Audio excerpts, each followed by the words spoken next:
պետք է հիմք լինի դրա համար, ինչը պետք է մրոտեն, օրինակ ես ուզում եմ հասկանամ ինչից են խոսում, մի հատ կարակ ասեք ինչից են խոսում։ Դե ասում են, որ հիբրիդային անվտանգության հարցեր են։ Ինչ է նշանակում հիբրիդային անվտանգության հարցը։ Ակնարկում են Ռուսաստանի միջամտությունը եւ հայ ժողովրդի բարբերաբար այդ թեմաներով անդրադարձեր են լինում։ Հայ ժողովրդի մեծամասնությունը ապրում է Հայաստանից դուրս։ Այսինքն Հայաստանում ապրում է 3 միլիոն մարդ, Հայաստանից դուրս ապրում է 4 միլիոն հայ։ Հայաստանից դուրս ապրող հայերը եւս հայերեն ու երբեմն շատ ավելի մոտիվացված ու իրենք էլ ունեն կարծիք իրենց հայրենիքի մասին։ Ասում է, այո, չեն կարող գալ դրսից ինչ-որ մարդիկ ու ինչ-որ սպառնալիքներ հնչեցնել Հայաստանի Հանրապետության հարցում։ Իհարկե, սպառնալիքներ պետքա չհնչեցնեն։ Պարոն Կարապետյան, արդեն տուգանել են հեքին 10 միլիոնով տաշիրից ցանցում են փակել, սրա մասով ինչ կասեք, դա որոշ կետեր։ Ոչ մի բան, նորմալ է։ Փոխվեց այս իշխանության մոտ, որովհետև դուք նաև այս իշխանության օրենք եք բարեգործական ծրագրեր իրականացրել Հայաստանում։ Ինչը փոխվեց։ Իշխանության օրոք չենք իրականացրել, այլ իրականացրել ենք մեր երկրում։ Այսինքն չկա իշխանության համար չենք արել, դա արել ենք մեր երկրի համար օգտակար լինելով մեր հայրենակիցներին ու դրա դիմաց չպահանջելով ոչ մի բան։ Այսինքն լսում եք Կարապետյանները, մասնավորապես Սամվել Կարապետյանը, իշխանության հավաքնելու, այսպես իշխանությանը հավաքություն ունի, օրինակ դիտարկում է այդպիսի իրավիճակ, որ հաջորդ ընտրություններին կարող է առաջադրվել ու երևի ճիշտ հասցեատեր չեք գտել, ես կարող եմ տնտեսական գործունեությունը, որ մենք տանում ենք, դրա մասին պատմել, բայց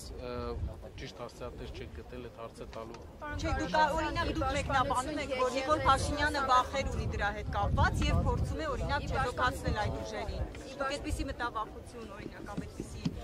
ազդակ ստանում եք, որ Նիկոլ Փաշինյանը օրինակ հնարավոր է այդպիսի մտավախություն ունի եւ ըստ ամերիկյան վերջի հարցումների, ինչքան ես գիտեմ, հայ առաքելական սուրբ եկեղեցին հայերի մեջ համարվում է ամենաբարձր ռեպուտացիա ունեցող ինստիտուտը մեր երկրի։ Իսկ դա նշանակում է, որ մեր բնակչության մեծամասնությունը աջակցում է իր եկեղեցուն եւ տեսնում է իր հոգու կարիքների հոգալու տեղը իր եկեղեցում։ Այո, կլինեն մարդիկ, ովքեր ինչ-որ խնդիրներ են տեսնում, կլինեն սպասավորներ, ովքեր խնդրահարույց են, բայց նույնը կա բժիշկների մեջ, ոստիկանության մեջ, անգամ մեր կառավարության մեջ կարող է հազվադեպ, բայց կարող է լինեն մարդիկ, ովքեր արժանի չեն իրանց դիրքին։ Դուք կարծում եք միայն եկեղեցուն պաշտպանելու համար, եթե տեսնում եք այդպիսի վտանգ, օրինակ Ռուսաստանի չեմ կարող ասել, ինչքան ես հասկանում եմ, շատ տարօրինակ է, որ այսպիսի մեծ եկեղեցական տրադիցիա ունեցող երկրի ղեկավար կարող է այսպիսի բացասական վերաբերմունք ունենալ իր երկրի հիմնական ինստիտուտներից մեկին։ Շնորհակալություն։ Ռուսաստանից արձագանքներ կան, օրինակ Զախարովան, բացի Զախարովայից այլ նաև Շնորհակալ եմ, մյուսը հետո կշարունակենք իստում այսքանով։ Պարոն Կարապետյան, ձեր կարծիքով միայն վերջին հայտարարությունն էր ձեր հորեղբոր պատճառը, որ այսպես արշավ սկսվեց ձեր դեմ, թե նախապատմություն այլ հիմքեր ունեն, որովհետև մենք հիշում ենք, որ վատ չեն ձեր հարաբերությունները, Նիկոլ Փաշինյանի հետ։ Նա ձեզ էր գովում, այսինքն բարերար գործարարներին Սամվել Կարապետյանին ու Ռուբեն Վարդանյանին Արցախում դեռևս չհանձնված իր կողմից։ Հետո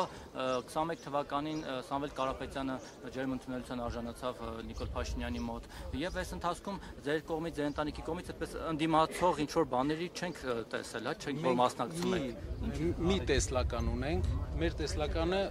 կայանում է սրանում։ Եթե մեր ժողովուրդը ընտրում է ղեկավար, մենք կաշխատենք այդ ղեկավարի հետ եւ կփորձենք մեր երկրին ինչ որ դրական էֆեկտ տալ։ Միշտ աշխատել ենք այդպես ու երբեք խնդիր չի եղել։ Այդ դուք տեսնում եք, չէ՞, ղեկավարը ինչ քայլեր էր անում, օրինակ հանձնեց Արցախը, չգիտեմ, բազմաթիվ այլ հայտարարություններ արեց, Հայաստանի սուվերեն տարածքից որոշ տարածքների նրա օրոք զիջվեցին թշնամուն, ու այսպես շարունակ։ Ինձ թվում է բոլորն են տեսնում ու դրա հայելին պետք է լինի ժողովրդի կարծիքը, մարդկանց կարծիքը։ Եթե մեր հայրենակիցները կողմ են, եթե կողմ չեն, ուրեմն կողմ չեն։ Մենք եք այդ ժամանակ, գոնե 21 թվականին, 20 թվականին, բայց չեք արտահայտել ձեր դեմ։ Արտահայտել ենք։ Երևի չեք հիշում, Սամվել Կարապետյանն էլ, իմ հայրն էլ, Կարեն Կարապետյանն էլ կոչ են արել վարչապետին հրաժարական տալ։ Շնորհակալություն։ Կարապետյան, հեծը պետականացնելու հետ կապված